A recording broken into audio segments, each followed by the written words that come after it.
Rafale Advanced Defense Systems and Israel's Ministry of Defense have announced the completion of the Iron Beam 450 high-energy laser weapon, marking a milestone in Israel's air defense capabilities as the system, featuring a 100 kilowatt laser source developed by Elbit Systems under the oversight of the Directorate of Defense Research and Development in cooperation with the Israeli Air Force, has successfully passed final operational tests and is now ready for deployment with the Israel Defense.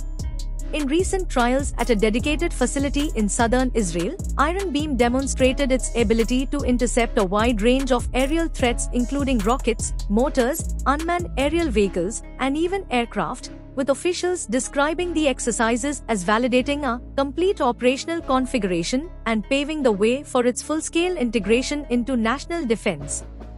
According to the Ministry of Defense, the system will be gradually incorporated into Israel's multi-layered air defense network by late 2025, working alongside existing missile-based platforms to provide a new and cost-effective layer of protection against mass or low-cost threats.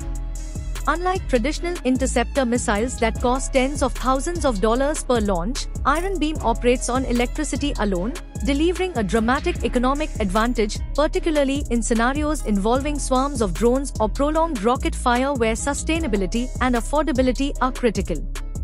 Positioned within Israel's established defense architecture, Iron Beam will complement Iron Dome for short-range rockets, David's Sling for medium-range threats, and the Arrow system for long-range ballistic missiles, with military officials stressing that the new system is designed to supplement, not replace, these proven defensive tiers. With Iron Beam 450 entering service, Israel becomes the first nation to field a fully developed high-power laser weapon within an operational defense framework, a breakthrough that analysts suggest could reshape the global defense cost equation and establish a precedent for the future adoption of directed energy weapons worldwide.